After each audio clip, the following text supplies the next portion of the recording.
নির্বাচনী উত্তাপ গড়িয়েছে অভিযোগ পাল্টা অভিযোগে, কিছু জায়গায় ঘটেছে সংঘর্ষের ঘটনাও। তবে এর মাঝেও থেমে নেই প্রচারণা, ঝরছে প্রতিশ্রুতির ফুলঝুরি। কার কথায় মন গলছে ভোটারদের, কাকেই বা বেছে নেবেন আগামীর কান্ডারি হিসেবে? মাঠের সেসব হিসাব নিকাশ নিয়ে আজকের নির্বাচনের সময় সঙ্গে আছি আমি মনির হোসাইন। শুরুতেই জানিয়ে দিচ্ছি শিরোনাম। বিএনপি ক্ষমতায় এলে সুদসহ 10,000 টাকা কৃষি ঋণ মওকুফের ঘোষণা, পদ্মা ব্যারেজ নির্মাণের প্রতিশ্রুতি, তারেক রহমানের অনাকাঙ্ক্ষিত ঘটনা তদন্তের সহায়তা আশ্বাস। 3 মন্ত্রণালয় দুর্নীতিমুক্ত রাখতেই পদত্যাগ করেননি 2 মন্ত্রী, দাবি শফিকুর রহমানের। নারীদের নিয়ে জামায়াতের বিরুদ্ধে অপপ্রচারের অভিযোগ। শেরপুরের ঘটনায় পরিস্থিতি ঘোলাটে করার চেষ্টা দেখছে বিএনপি, উশৃঙ্খলতার পাল্টা অভিযোগ। জামাতের ওসি ইউএনও প্রত্যাহার, সহিংসতায় জড়িতদের গ্রেফতারের নির্দেশ। এবং বরিশাল 5 আসনে বিএনপির প্রতিদ্বন্দ্বী ইসলামী আন্দোলন, পটুয়াখালী 4-এ ধানের শীষ, ঘড়ি হাতপাখার ত্রিমুখী লড়াইয়ের আভাস। টাঙ্গাইল 3 আসনে স্বতন্ত্রের চাপে বিএনপি।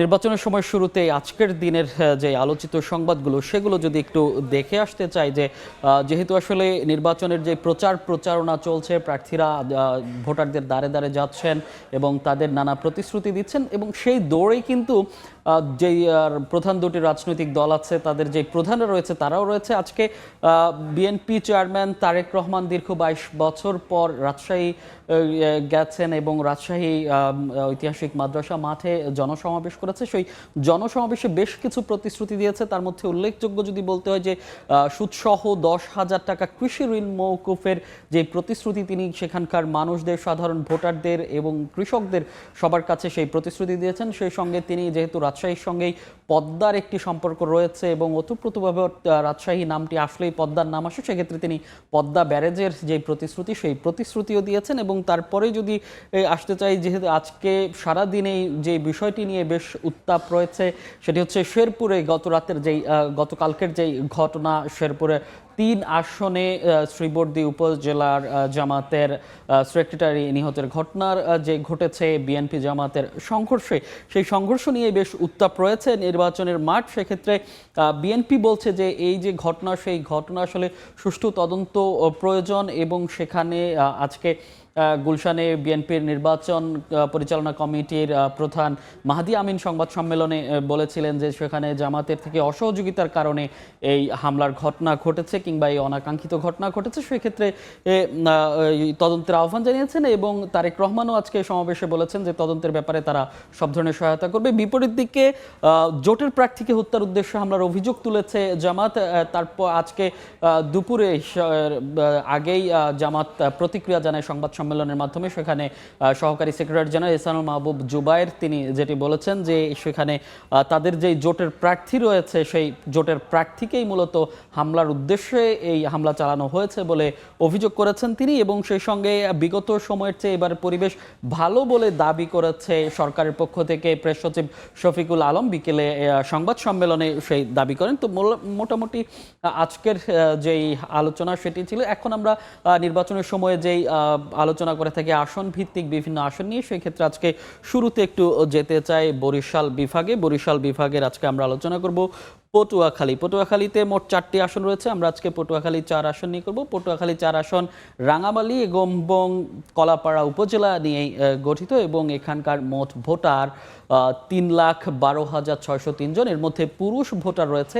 1,58,123 জন এবং নারী ভোটার রয়েছে 1,54,475 জন, এবং এখানে তৃতীয় লিঙ্গের ভোটার রয়েছে 5 জন। এবং মোট যে ভোটার, এবং এখানে কিন্তু একটি হিসাব বদলে দিতে পারে পোস্টাল ব্যালট, সেই পোস্টাল ব্যালটের ভোটার রয়েছে 1,993 জন, এবং তারাও কিন্তু একটি ভূমিকা রাখতে পারে এবারের যেই নির্বাচন, সেই নির্বাচনে। এখানে মোট ভোট কেন্দ্র রয়েছে 111টি, এবং এখানকার যেই প্রার্থী আসলে কারা লড়ছেন নির্বাচনের মাঠে সেটি যদি দেখতে চাই, বিএম মোশাররফ হোসেন ধানের শীষের প্রার্থী, এবং তিনি বিএনপির কেন্দ্রীয় দায়িত্বে রয়েছেন, কেন্দ্রীয় প্রশিক্ষণ বিষয়ক সম্পাদকের দায়িত্ব পালন করেছেন, এবং তার আগেও বিএনপির পক্ষ থেকে তিনি এই আসনে নির্বাচন করেছেন, যদিও তিনি তিনি জয়ী হতে পারেননি কিংবা সংসদে যেতে পারেননি। এবং দেয়ালঘড়ি প্রতীক নিয়ে আছে জহিরুদ্দিন আহমেদ, তিনি জামাত এবং এনসিপি, খেলাফত মজলিস সহ যে 11 দলীয় জোট রয়েছে সেই জোট সমর্থিত প্রার্থী, তিনি খেলাফত মজলিসের দেয়াল ঘড়ি প্রতীক নিয়ে লড়ছেন। সেই সঙ্গে হাত পাখার প্রার্থী রয়েছে মুস্তাফিজুর রহমান, তিনি ইসলামী আন্দোলনের প্রার্থী এবং সেই ইসলামী আন্দোলন এবং এখানকার যে বাকি আমরা দেখতে পাচ্ছি গণ অধিকার পরিষদের প্রার্থী রয়েছে রবিউল ইসলাম ট্রাক প্রতীকে। অর্থাৎ এই যে আসনে দেখছি আমরা আসলে পটুয়াখালী 4, এখানে মূলত যেই বলছে যে বিএনপি এবং হাত পাখার এখানে ভালো ভোট রয়েছে এবং সেই আভাস কিন্তু পাওয়া যাচ্ছে। তো মোটামুটি বলা চলে যে পটুয়াখালী 4 আসনে হাড্ডাহাড্ডি লড়াইয়ের কিন্তু একটি আভাস পাওয়া যাচ্ছে দেখছেন নির্বাচনের সময়। পটুয়াখালী 4 আসনের নির্বাচনের আরও খবর জানবো, সেটি জানাতে সেখান থেকে যুক্ত হচ্ছেন সহকর্মী শিকদার জাবির হোসেন। জাবির, এই যে আমরা আসলে দেখছি যে বিএনপির হেভিওয়েট প্রার্থী রয়েছে, হাত পাখা এবং জোটের প্রার্থী রয়েছে, সব মিলিয়ে এখনকার পরিস্থিতি আসলে কেমন? আনুষ্ঠানিক প্রচারণা শুরুর পর থেকে পটুয়াখালীর 4টি আসনে বেড়েছে নির্বাচনী উত্তাপ। প্রার্থীরা সরব মাঠে আর কর্মী সমর্থকরা ব্যস্ত সময় পার করছেন। আজ আমরা যে আসনটি নিয়ে কথা বলবো এটি পটুয়াখালী 4 আসন, কলাপাড়া এবং রাঙ্গাবালী উপজেলা নিয়ে আসনটি গঠিত। মূলত অর্থনৈতিক বিবেচনায় এই আসনটি জেলার মধ্যে সবচেয়ে গুরুত্বপূর্ণ আসন। এই আসনে রয়েছে পায়রা সমুদ্র বন্দর এবং কুয়াকাটা সমুদ্র সৈকত, সব কিছু মিলিয়ে আসনটি জেলার মধ্যে গুরুত্বপূর্ণ আসন। এই আসনে বিএনপির ধানের শীষ প্রতীক নিয়ে প্রতিদ্বন্দ্বিতা করছেন দলের প্রশিক্ষণ সম্পাদক ABM মোশাররফ হোসেন এবং হাত পাখা নিয়ে লড়ছেন ইসলামী আন্দোলনের অধ্যাপক মুস্তাফিজুর রহমান এবং 10 দলীয় ঐক্য জামায়াতের নেতৃত্বাধীন, সেখানে খেলাফত মজলিসের দেয়াল ঘড়ি প্রতীক নিয়ে লড়ছেন ডাক্তার জহিরুদ্দিন আহমেদ। মূলত এই আসনে বিএনপির যে প্রার্থী ABM মোশাররফ হোসেন, তিনি এখন ফুরফুরে মেজাজে রয়েছে অনেকটা। এর কারণ হলো এখানে যে প্রার্থী রয়েছে ইসলামী আন্দোলনের হাত পাখা প্রতীকের অধ্যাপক মুস্তাফিজুর রহমান, তার একটা নির্বাচনী মাঠ গোছানো ছিল, সম্ভাবনা ছিল, যেহেতু সে বিএনপির সাবেক এমপি ছিলেন এবং বিএনপির সাবেক আহ্বায়ক ছিলেন কলাপাড়া উপজেলার, সে কারণে তার নির্বাচনী মাঠ গোছানো ছিল। কিন্তু যখন জামায়াত এবং ইসলামী আন্দোলনের মধ্যে বিভেদ শুরু হয়েছে এবং জোট ভেঙে গেছে, এরপর থেকে কিন্তু এই আসনের নির্বাচনী সমীকরণ বদলে গেছে। এখানে ইসলামী যে জোট, ইসলামী দলগুলোর কিন্তু 2 জন প্রার্থী রয়েছে, একটি হলো ইসলামী আন্দোলনের, অন্যটি হলো জামায়াতের নেতৃত্বাধীন 10 দলীয় জোটের। তো সে কারণে স্বাভাবিকভাবেই বলা চলে যে বিএনপির প্রার্থী অনেকটা সুবিধাজনক অবস্থানে রয়েছে। যদিও এখানে ইসলামী আন্দোলনের যে প্রার্থী তার এক জনপ্রিয়তা রয়েছে, অন্যদিকে দেয়ালঘড়ি প্রতীক নিয়ে জামায়াতের নেতৃত্বাধীন জোটের যে প্রার্থী জহিরুদ্দিন আহমেদ, তারও জনপ্রিয়তা রয়েছে। এর কারণ হলো জহিরুদ্দিন আহমেদ তিনিও রাঙ্গাবালী উপজেলার সাবেক চেয়ারম্যান ছিলেন, আর অন্যদিকে মুস্তাফিজুর রহমান তিনিও কিন্তু সাবেক এমপি ছিলেন। সব মিলিয়ে কিন্তু মোটামুটি ত্রিমুখী লড়াইয়ের একটা আভাস পাওয়া যাচ্ছে এই আসনে। তো এতটুকুই ছিল আমার কাছে পটুয়াখালী 4 আসনের নির্বাচনী হালচাল নিয়ে সব শেষ। জাবির, আপনাকে অসংখ্য ধন্যবাদ। সহকর্মী শিকদার জাবির হোসেন পটুয়াখালী 4 আসনের হালচাল জানাচ্ছিলেন। সেটি তিনি আসলে যেটি বলছিলেন যে জোটের ভাঙনে, 11 দলীয় জোটের ভাঙনে বিএনপি অনেকটা নির্ভর রয়েছে সেই আসনে। দেখছেন নির্বাচনের সময়, সঙ্গেই থাকুন।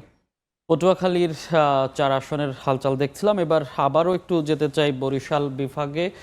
বরিশাল বিভাগের বরিশাল জেলায় বরিশালের মোট 6টি আসন রয়েছে। আজকে আমরা বরিশাল 5 নিয়ে দেখব। বরিশাল 5 আসনটি মূলত বরিশাল যে সিটি কর্পোরেশন মহানগর এবং বরিশাল সদর, সেই এই 2টি উপজেলা নিয়েই আসলে গঠিত এবং এখানকার মোট ভোটার 5,01,304 জন। এর মধ্যে পুরুষ ভোটার রয়েছে 2,50,680 জন এবং নারী ভোটার রয়েছে 2,50,615 জন এবং এখানে তৃতীয় লিঙ্গের ভোটার রয়েছে 9 জন এবং পোস্টাল ভোটের জন্য নিবন্ধিত ভোটার রয়েছেন 6,759 জন। এই যে 6,759 জন, এই সংখ্যাটা কিন্তু এর আগে গণনার বাইরেই থাকতো এবং ভোটের যেই অধিকার তারা আসলে পেত না এবং না পাওয়ার কারণে এই ভোটগুলো আসলে বাইরে থাকতো। এবার সেই সুযোগ কিন্তু পাচ্ছে। সেক্ষেত্রে এই 6,000 ভোটও কিন্তু বরিশাল 5 আসনে গুরুত্বপূর্ণ ভূমিকা রাখতে পারে এবং এই বরিশাল 5 আসনে মোট ভোট কেন্দ্র রয়েছে 176টি এবং এটি 123 নম্বর আসন। এবং এখানকার প্রার্থী কারা রয়েছে যদি একটু দেখতে চাই, বিএনপির প্রার্থী রয়েছে মজিবুর রহমান সরোয়ার,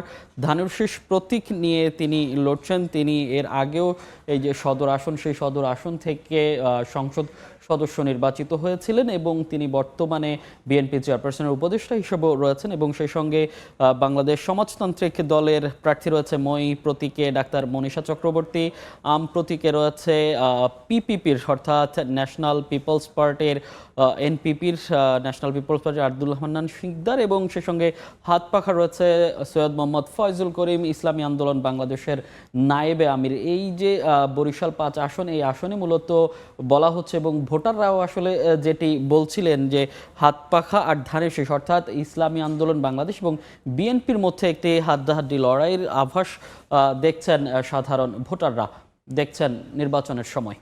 বরিশাল 5 আসনের আরও বিস্তারিত জানবো, সে খবর জানাতে বরিশাল থেকে যুক্ত হচ্ছেন আমাদের সহকর্মী অপূর্ব অপু। অপু, এই যে বরিশাল 5 আসন অবশ্যই বরিশালের যেই রাজনীতি কিংবা অন্যান্য যে আসনগুলো আছে সেগুলোর উপরও একটা প্রভাব ফেলে, তো সেক্ষেত্রে আসলে এই নির্বাচনের প্রচারণারও বেশ কিছুদিন হয়েছে এবং ভোটের দিনও এগিয়ে আসছে, এখনকার পরিবেশটা কেমন? এখনকার পরিবেশ যেটি সেটি হচ্ছে যে এর আগে আপনি তথ্যগত জায়গায় বলেছেন অলরেডি যে ভোটাররা ধারণা করছে বা তারা বলছেন যে দুই প্রার্থীর মধ্যেই বরিশাল সদর আসনে হাড্ডাহাড্ডি লড়াই হবে ধানের শীষ এবং ইসলামী আন্দোলনের যিনি প্রার্থী রয়েছেন সিনিয়র নায়েবে আমির মুফতি ফয়জুল করিম হাত পাখা এবং বিএনপির প্রার্থী মুজিবুর রহমান সরোয়ার, এই দুই প্রার্থীর মধ্যে হাড্ডাহাড্ডি লড়াই হবে। আরও একজন আলোচিত প্রার্থী রয়েছে ডাক্তার মনীষা চক্রবর্তী, তিনি তার নানান কর্মকাণ্ডের মাধ্যমে নিজেকে আলোচনায় রেখে আসছেন বিগত বছরগুলোতে। মোট 6 জন প্রার্থীর ভিতরে 2 প্রার্থীর মধ্যেই এখন ভোটযুদ্ধ, তর্কযুদ্ধ, মাঠের সরগরম সেটি চলছে। আজকে সকালবেলাতে ফয়জুল করিম সাহেব তিনি একটি অভিযোগ করেছেন বা তিনি আহ্বান জানিয়েছেন বিএনপির প্রার্থী মুজিবুর রহমান সরোয়ারের প্রতি, তিনি যেন আরো বেশি প্রচারণা চালায়। তিনি কিন্তু একটি আহ্বান জানিয়েছেন হাত পাকার প্রার্থী। অন্যদিকে আবার মুজিবুর রহমান সরোয়ার তিনি গতকালকে নানান প্রচারণা তো চালাচ্ছেন, সেই সাথে সাথে অভিযোগ করেছেন যে ধর্মকে কেউ ব্যবহার করছে ভোটারদেরকে কাছে টানবার জন্য। অন্যদিকে এই যে কথার টানাপোড়েন, কথার উত্তেজনা সেটি কিন্তু সময়ের সাথে সাথে বাড়ছে এবং ভোটাররা যেটি বলছে যে বরিশাল বিভাগে যে 6টি আসন, তার মধ্যে আবার বরিশাল বিভাগে যে 6টি জেলা রয়েছে তার মধ্যে সব থেকে মর্যাদার আসন বলা হয় বরিশাল সদরকে, অর্থাৎ এই বরিশাল সদর 5 আসনকে। এটিকে ঘিরে রাজনীতির বলয় যেটি তৈরি হয় সেটি অত্যন্ত গুরুত্বপূর্ণ। এখানে রাজনীতির যে সমীকরণ যেটি রয়েছে সেখানে নানান এই মুহূর্তে সমীকরণ চলছে। বিশেষ করে ইসলামী আন্দোলনের যিনি প্রার্থী তাকে সমর্থন জানিয়েছে জামায়াতের প্রার্থী অ্যাডভোকেট মোয়াজ্জেম হোসেন হেলাল, তিনি জামায়াত তাকে আনুষ্ঠানিকভাবে এই সদর আসন ছেড়ে দিয়ে ইসলামী আন্দোলনকে সমর্থন দিয়ে সরে দাঁড়িয়েছে নির্বাচন থেকে। ফলে বরিশাল সদর আসনটি কার ঘরে যাবে, সেটি কি ধানের শীষের ঘরে যাবে নাকি হাত পাখার ঘরে যাবে, সেটির জন্য নিঃসন্দেহে অপেক্ষা করতে হবে 12 তারিখ পর্যন্ত। আপাতত এখন পর্যন্ত কোনো সহিংসতা ছাড়া শান্তিপূর্ণভাবে কিন্তু বরিশাল সদর আসনে উৎসব মুখর পরিবেশ বা শান্তিপূর্ণ পরিবেশ বিরাজমান রয়েছে। অসংখ্য ধন্যবাদ অপু আপনাকে। সহকর্মী অপূর্ব অপু জানাচ্ছিলেন বরিশাল 5 আসনের নির্বাচনের হালচাল। দেখছেন নির্বাচনের সময়, সঙ্গেই থাকুন। বরিশাল বিভাগের 2টি আসন নিয়ে আলোচনা করেছিলাম, এবার একটু দেখতে চাই ঢাকা বিভাগের আজকে আমরা দেখব টাঙ্গাইলে মোট 6টি আসন রয়েছে, সেক্ষেত্রে আজকে টাঙ্গাইল 3 আসন নিয়ে একটু কথা বলতে চাই। টাঙ্গাইল 3 আসন মূলত টাঙ্গাইলের ঘাটাইল উপজেলা নিয়ে গঠিত এবং এখানে মোট যেই 8টি আসন রয়েছে তার মধ্যে ঘাটাইল নিয়ে গঠিত। টাঙ্গাইল 3 এখানকার মোট ভোটার 3,82,720 জন, এর মধ্যে পুরুষ ভোটার রয়েছে 1,91,864 জন এবং নারী ভোটার রয়েছে 1,90,853 জন এবং তৃতীয় লিঙ্গের ভোটার রয়েছে 3 জন এবং পোস্টাল ভোটের জন্য নিবন্ধন করেছেন 5,347 জন এবং এখানকার মোট ভোট কেন্দ্র রয়েছে 1,063টি এবং এটি জাতীয় সংসদের 132 নম্বর আসন। এখানে যদি একটু প্রার্থীদের যদি একটু দেখে আসতে চাই, ধানের শীষ প্রতীক নিয়ে লড়ছেন বিএনপির SM ওবায়দুল হক এবং সেই সঙ্গে শাপলাকলি প্রার্থী রয়েছে সাইফুল্লাহ হায়দার, তিনি যেই জামাত এনসিপির সহ যেই 11 দলীয় জোট রয়েছে সেই 11 দলীয় জোট সমর্থিত প্রার্থী এনসিপির শাপলাকলি প্রতীক নিয়ে লড়ছেন সাইফুল্লাহ হায়দার। হাত পাখার প্রার্থী রয়েছে এখানে যে ইসলামী আন্দোলন বাংলাদেশের মোহাম্মদ রেজাউল করিম এবং মোটরসাইকেল নিয়ে স্বতন্ত্র প্রার্থী হচ্ছে লুৎফর রহমান খান। এছাড়াও কিন্তু এখানে আরও বেশ কিছু প্রার্থী রয়েছে যারা স্বতন্ত্র রয়েছে এবং অন্যান্য যে রাজনৈতিক দল আছে তাদেরও প্রার্থী রয়েছে। সব মিলিয়ে বলা চলে যে এই প্রার্থীদের যে হিসাব নিকাশ, সেই হিসাব নিকাশে যদিও মোটা দাগে বলা হচ্ছে যেহেতু 11 দলীয় জোট এবং বিএনপির প্রার্থী, এই দুই দলের মধ্যে একটি যে লড়াইয়ের আভাস সেটি পাওয়া যাচ্ছে। পাশাপাশি যেহেতু আসলে ইসলামী আন্দোলন এবং শাপলাকলি অর্থাৎ এই একই জোটে ছিল, সেক্ষেত্রে নির্বাচনের আগে অর্থাৎ প্রার্থিতা প্রত্যাহারের আগের যেই সমীকরণ ছিল সেই সমীকরণ কিন্তু এই আসনে বদলে গেছে। কেননা তখন আসলে যেহেতু আসলে জোট হয়েছিল 11 দলীয়, সেখানে ইসলামী আন্দোলন এবং এনসিপি একই জোটে ছিল এবং সেখান থেকে আলাদা আলাদা প্রার্থী হয়ে যাওয়ার কারণে শঙ্কা করা হচ্ছে যে তাদের যেই ভোটার, সেই ভোটার কিন্তু ভাগ হয়ে গেছে। সেক্ষেত্রে কিছুটা নির্ভর থাকতে পারে বিএনপি প্রার্থী, তবে সেখানেও আছে শঙ্কা। সেখানে বিএনপির যে প্রার্থী রয়েছে সেক্ষেত্রে বিএনপির স্বতন্ত্র প্রার্থী রয়েছে, সেক্ষেত্রে কিন্তু বিএনপির যে ভোট ব্যাংক রয়েছে সেই ভোট ব্যাংকও কিন্তু ভাগ হয়ে যাওয়ার যে শঙ্কা সেটি তৈরি হয়েছে। এবং যেহেতু আনুষ্ঠানিক প্রচারণা বেশ 22 তারিখের পর থেকে চলছে এবং প্রার্থীরা ভোটারদের কাছে যাচ্ছেন, দুয়ারে দুয়ারে আসলে ভোটারদের কাছে যাচ্ছেন, সেক্ষেত্রে নানান প্রতিশ্রুতি দিচ্ছেন। বিশেষ করে টাঙ্গাইলের যেই সমস্যাগুলো আছে সেই সমস্যাগুলো সমাধানের আশ্বাস দিচ্ছেন। গ্যাস সমস্যা থেকে শুরু করে যোগাযোগ ব্যবস্থা এবং স্বাস্থ্য ব্যবস্থা, যে সমস্যাগুলো আছে সেই সব সমস্যাগুলোর যে প্রতিশ্রুতি তারা দিচ্ছেন। তবে ভোটাররাও এই ক্ষেত্রে আসলে নজর রাখছেন যে কে আসলে তারা যে প্রতিশ্রুতিগুলো দিচ্ছেন সেগুলো বাস্তবসম্মত কোনগুলো, কারণ এর আগেও তারা নানা সময় নানা প্রতিশ্রুতি পেয়েছেন। এবার শুধু প্রতিশ্রুতি নয়, এবার বাস্তবসম্মত প্রতিশ্রুতি কারা দিচ্ছে সেক্ষেত্রেও তারা কিন্তু নজর রাখছেন। তো সেক্ষেত্রে বলাই চলে যে এখানে যেই প্রার্থীরা আছেন তারা খুব সহজেই জয়ী হতে পারবে এরকম কিন্তু বলা যাচ্ছে না, এবং কেউ এককভাবে বিজয়ী হবে সেটিও বলা যাচ্ছে না। একটি হাড্ডাহাড্ডি লড়াইয়ের আভাস কিন্তু পাওয়া যাচ্ছে এবং সেখানকার যে সাধারণ ভোটাররা আছেন তারাও কিন্তু বলছেন তারা নানা হিসেব নিকেশ এখনও করছেন। যেহেতু এখনও বেশ কিছুদিন বাকি আছে, সেই সময়টুকুতে যেই সময়টুকু তারা পাচ্ছেন ভোটাররা সেই হিসেব নিকেশ এখনও করছেন। এবং তারা বারবার যেটি বলছিলাম যে বাস্তবসম্মত যে প্রতিশ্রুতি, সেই প্রতিশ্রুতি যেদিকে পাবেন সেদিকেই তারা ঝুঁকবেন এবং মোটামুটি বলা চলে তারপরেই আসলে তারা তাদের যে সিদ্ধান্ত সেই সিদ্ধান্ত তারা 12 ফেব্রুয়ারির নির্বাচনে এবং ব্যালটে সেই সিদ্ধান্ত তারা জানাবেন। দেখছেন নির্বাচনের সময়, সঙ্গেই থাকুন। নির্বাচনের সময় ত্রয়োদশ জাতীয় সংসদ নির্বাচন ও গণভোট উপলক্ষে কক্সবাজার এরিয়া পরিদর্শন করলেন সেনাবাহিনী প্রধান জেনারেল ওয়াকারুজ্জামান। সকালে in aid to the civil পাওয়ারের আওতায় মোতায়েন সেনা সদস্যদের কার্যক্রম পর্যবেক্ষণ করে দিক নির্দেশনা দেন তিনি। পরে বিয়াম ফাউন্ডেশনের আঞ্চলিক কেন্দ্রের সম্মেলন কক্ষে মতবিনিময় সভা অনুষ্ঠিত হয়। এ সময় নির্বাচনকে শান্তিপূর্ণ, নিরপেক্ষ ও সুষ্ঠুভাবে সম্পন্ন করতে সামগ্রিক নিরাপত্তা ব্যবস্থা নিয়ে আলোচনা করা হয়। পেশাদারিত্ব, নিরপেক্ষতা, শৃঙ্খলা, ধৈর্য ও নাগরিক বান্ধব আচরণের মাধ্যমে দায়িত্ব পালনের ওপর বিশেষ গুরুত্ব দেন সেনাপ্রধান। দেখছেন নির্বাচনের সময়। বছরে প্রায় 28 লাখ টন ধান উৎপাদনের সঙ্গে রয়েছে দেশের অন্যতম শীর্ষ আম উৎপাদনের গৌরব। কৃষিতে অবারিত সম্ভাবনার আলো জ্বালিয়ে রাখলেও কাঙ্ক্ষিত শিল্পায়ন, গবেষণা কেন্দ্র ও মেগা প্রকল্প বাস্তবায়ন না হওয়ায় সে সম্ভাবনা আজও পূর্ণতা পায়নি। নেওয়া হয়নি যুগোপযোগী পরিকল্পনাও। শহরের দীর্ঘদিনের অচল অবস্থা হয়ে থাকা 4 লেন প্রকল্প আটকে 1 দশক ধরে। ভারী শিল্প না থাকায় প্রতি বছর দীর্ঘ হচ্ছে শিক্ষিত বেকারের তালিকা। পর্যটন খাতে রয়েছে অভাবনীয় সুযোগ, তবুও সমন্বিত উদ্যোগের অভাবে তা কাজে লাগানো যায়নি। চায়ের আড্ডায় এসব নিয়ে চুলছেড়া বিশ্লেষণ। নওগাঁ থেকে সাধারণ মানুষের সেই প্রত্যাশার কথা তুলে ধরছেন সহকর্মী এমআর রকি। ক্যামেরায় ছিলেন রকিবুল ইসলাম। আমি আছি নওগাঁ সদরের বাইপাস মোড়ের একটি চায়ের আড্ডায়। আসন্ন ত্রয়োদশ জাতীয় সংসদ নির্বাচনে প্রার্থীদের কাছে চায়ের আড্ডায় অংশ নেওয়া জনগণের প্রত্যাশার কথা জানব।